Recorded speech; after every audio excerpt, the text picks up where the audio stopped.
तो last episode में हम लोगों ने देखा था कि फेंगान के सामने एक छोटी सी लड़की आ जाती है, जिस पर फेंगान उससे कहता है कि तुम्हारा नाम क्या है। तो वो उससे कहती है कि क्या तुम मुझे नहीं जानते, शायद लगता है कि तुम यहाँ पे नए हो, मगर तुम आज से मुझे अपनी सीनियर सिस्टर कहकर पुकारोगे। जिसके बाद वो फेंगान से कहती है कि तुमने कहा है कि तुमने अपनी मार्शल आर्ट ट्रेनिंग कंप्लीट कर ली है, तो मैं देखना चाहती हूँ कि तुमने क्या कुछ सीखा है। तो फेंगान कहता है कि लगता है कि शायद इसे अपनी शूरा बॉन्ड सोर्ड दिखानी पड़ेगी, तब इसे यकीन आ जाएगा। ये कहने के बाद वो अपनी शूरा सोर्ड को जमीन में गाड़ देता है, जिसे देखकर वो लड़की भी हैरान हो जाती है और वो कहती है कि ये तो एक शूरा सोर्ड है जो कि किसी बड़े शूरा वॉरियर की लग रही है, मगर ये तुम्हारे पास कैसे। वो सोर्ड को निकालने की कोशिश करती है, जिस पर फेंगान उससे कहता है कि जरा संभल कर निकालो, ये बहुत भारी है, इसका वजन इतना है कि कोई साइकिक लेवल का बंदा भी इसे नहीं निकाल सकता। मगर वो लड़की उसे बहुत ही आसानी से जमीन से निकालकर ऊपर उठा लेती है, जिस पर फेंगान के भी होश उड़ जाते हैं और वो कहता है कि ये तो नामुमकिन है। लड़की ने सोर्ड को न सिर्फ उठा लिया है बल्कि ये तो उसे चॉपस्टिक्स की तरह यूज कर रही है। ये लड़की तो सच में दिखने में बहुत ही छोटी है, मगर इसकी स्ट्रेंथ बहुत ही ज्यादा है। वो उसकी सोर्ड उसे वापस कर देती है, जिसके बाद वो उससे कहती है कि तुमने कहा है कि तुम्हारा नाम फेंगान है, इसका मतलब है कि तुम हेन हाई डिजर्ट में गए थे और वहाँ पर डीमंस के साथ मुकाबला किया था। मैं जानना चाहती हूँ कि आखिर कि तुमने वहाँ पर किस तरह बैटल की और फेंग किंगशी के साथ मिलकर वांग मोलिन को किस तरह मारा। तो वो कहता है कि जरा मुझे याद करने दो। जिसके बाद वो उसे कहता है कि ठीक है, पहले तुम मुझे सेक्ट के अंदर लेकर चलो, मैं तुम्हें रास्ते में सब कुछ बता देता हूँ। तो वो छोटी बच्ची कहती है कि अगर ऐसी बात है तो फिर ठीक है, मैं सीनियर सिस्टर को तुम्हारा नाम रिकमेंड करूंगी कि वो भी तुम्हें गारलैंड में शामिल कर ले। ये सुनकर फेंगान के होश उड़ जाते हैं, क्योंकि वहाँ पर तो सिर्फ टॉप 5 ट्रू डिसाइपल्स को शामिल किया जाता है।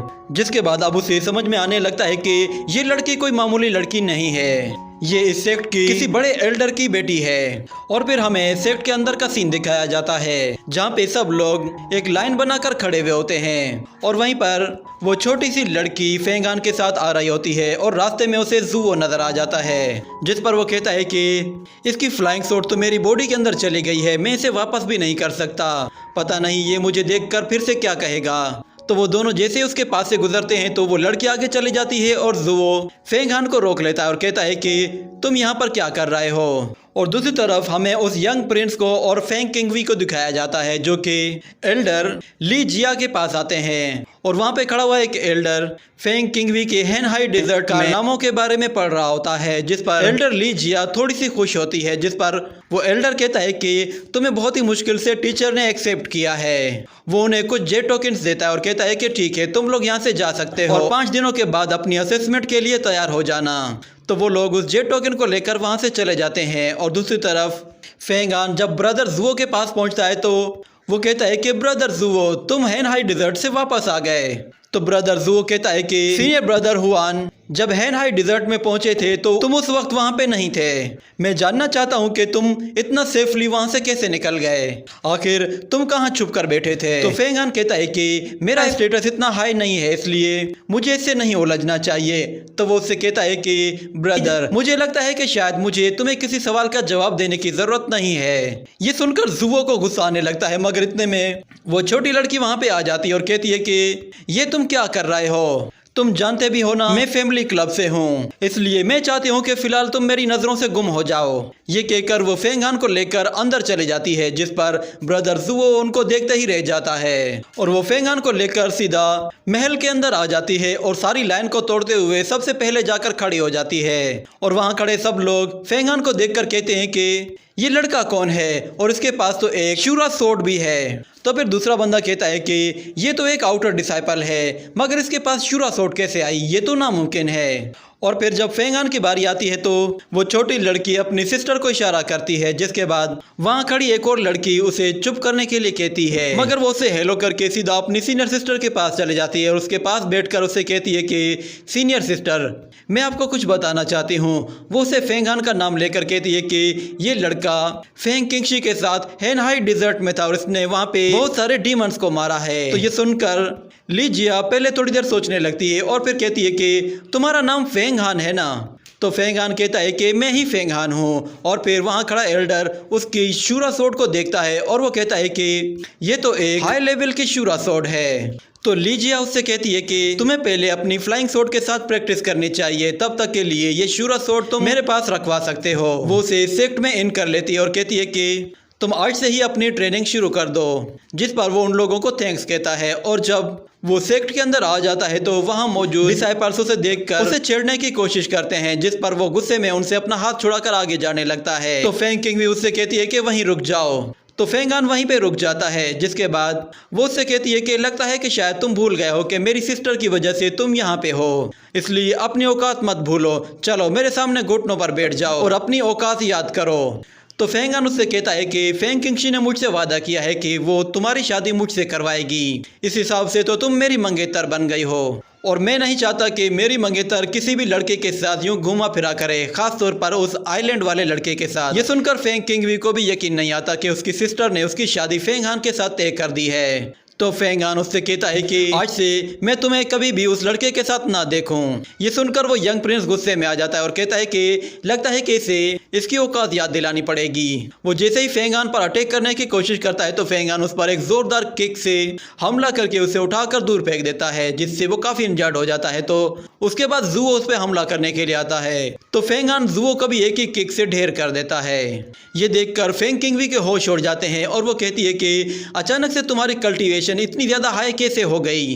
तो फेंग हान उससे कहता है कि वो सब कुछ तुम छोड़ दो, क्योंकि आज से तुम मेरी मंगेतर हो, तो इसलिए मैं चाहता हूँ कि तुम इन मर्दों के साथ यूं ना घुमा करो, वरना मैं किसको मुंह दिखाऊंगा। इसलिए मैं तुम्हें लास्ट वार्निंग दे रहा हूँ, अगर मैंने तुम्हें दोबारा कभी भी उस यंग प्रिंस के साथ देखा तो मैं तुम्हें एक जोरदार थप्पड़ मारूंगा। ये सुनकर तो सबके होश उड़ जाते हैं और वो ड्रैगन भी वहाँ पे आ जाता है, जिसके बाद हमें मास्टर युआन जियांगकोंग को दिखाया जाता है। वो ऊपर से खड़ा होकर उन लोगों की बातें सुन रहा होता है और कहता है कि ये लड़का कुछ ज़्यादा ही अकड़ रहा है, मैं ज़रा जाकर इसको सबक सिखाता हूँ। ये कहकर वो फ़ौरन से नीचे आ जाता है, जिसे देखकर सब लोग काफ़ी डर जाते हैं। मगर फेंग हान मास्टर जियांगकोंग को देखकर कहता है कि आप तो उस वक्त मैदान छोड़कर भाग गए थे, इसलिए आपके पास तो कोई हक भी नहीं है कि आप मेरे सामने खड़े होकर बात कर सकें। ये सुनकर तो सबके होश ही उड़ जाते हैं कि फेंग हान मास्टर से किस तरह बात कर रहा है। मगर मास्टर युआन जियांगकोंग कहता है कि अगर मैं उस वक्त ना भागता और मास्टर हुआन को तलाश ना करता तो शायद तुम सब के सब उस वक्त मारे जाते।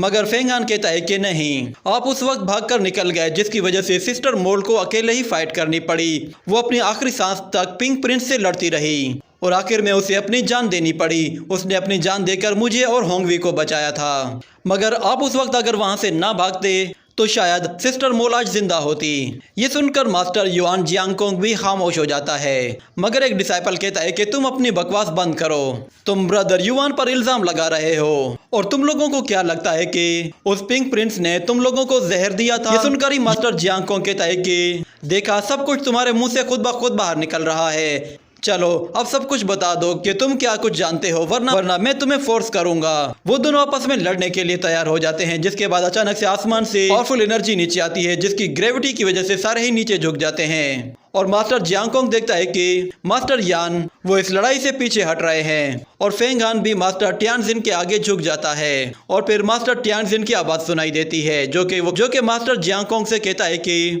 क्या तुम सब लोग यहाँ पे सिर्फ लड़ने के लिए आए हो? ये मुद्दा इसी वक्त यहीं पे ही खत्म करो और सब लोग अपने अपने काम पे लग जाओ। वो सारे ही मास्टर टियानजिन के आगे झुक जाते हैं और किसी में भी हिम्मत नहीं होती कि मास्टर के आगे कुछ बोल सके। और मास्टर टियानजिन की एनर्जी के जाते ही मास्टर जियांगकोंग फेंग हान को इग्नोर करके वहां से चला जाता है, जिसके बाद अगले सीन में हमें दिखाया जाता है कि फेंग किंगवी एक जगह खड़ी होकर रो रही होती है और फिर वहां पे मास्टर यान आ जाता है, जो कि फेंग किंगवी से आकर कहता है कि क्या तुम रो रही हो? तो वो मास्टर यान को देखते ही उससे आकर लिपट जाती है और जोर जोर से रोने लगती है, जिस पर मास्टर यान उसे दिलासा देते हुए कहता है कि चुप हो जाओ, मैं जानता हूँ कि फेंग हान ने तुम्हारे साथ अच्छा नहीं किया, आखिर वो तुम्हें ऐसा कैसे कह सकता है कि तुम किसी के भी साथ ना घूमो। और फिर अगले सीन में हम लोग ब्रदर हुआन को देखते हैं, जो कि मास्टर टियानजिन के पास जाता है। तो मास्टर टियानजिन उसे देखते ही कहता है कि तुम मेरी स्काई पीक पे आए हो, लगता है कि शायद तुम जिन शेटाई के कटे हुए हाथ के बारे में बात करना चाहते हो। तो मास्टर हुआन कहता है कि आप सब कुछ जानते हैं, आप सच में बहुत ही ज़हीन हैं। असल में हमारे एक डिसाइपल जिन शेटाई ने फेंग किंगशी को डीमन अल्टर वाली गुफा में देखा था, उसके साथ फेंग हान भी वहाँ पे मौजूद था। और जिन शेटाई का कहना है कि फेंग किंगशी वो डीमन के साथ मिली हुई है और मैंने खुद मोशुआई को उसके साथ अपनी आंखों से देखा है। मगर मास्टर टियानजिन कहता है कि फेंग किंगशी कभी भी ऐसा नहीं कर सकती। वो अवतार रियलम में आ चुकी है और आगे चलकर वो हमारे सेक्ट को बहुत ही ज्यादा फायदा पहुंचा सकती है और इसलिए फिलहाल उसे इस मसले से दूर ही रखो। तो मास्टर हुआन कहता है कि तो फिर फेंग हान का क्या करें, उसने तो जिन शेटाई का एक हाथ ही काट दिया है। ये सुनकर टियानजिन बहुत ज्यादा गुस्से में आ जाता है और कहता है कि क्या उस आउटर डिसाइपल ने मेरे युहाओ माउंटेन के ट्रू डिसाइपल का हाथ काट दिया? आखिर ये कैसे पॉसिबल है? जिन शेटाई इतने कमजोर डिसाइपल से अपना हाथ कैसे कटवा सकता है? तो मास्टर हुआन कहता है कि उस लड़के के पास कोई खास पावर है जिससे वो जिन शेटाई पर हावी हो जाता है। हमें उसे सजा देनी होगी वरना वो बार बार अपने ही साथियों को मारता रहेगा। तो मास्टर टियानजिन कहता है कि हाँ तुम ठीक कह रहे हो, अगर हम ऐसा नहीं करेंगे तो फिर हमारे सेक्ट के रूल्स का क्या फ़ायदा। ये सुनकर मास्टर हुआन कहता है कि ठीक है, मैं अभी वापस नीचे जाता हूँ और उसे सज़ा देता हूँ। ये कहकर मास्टर हुआन फौरन से वहाँ से जाने लगता है और इसी के साथ ये एपिसोड यहीं पे ही ख़त्म हो जाता है।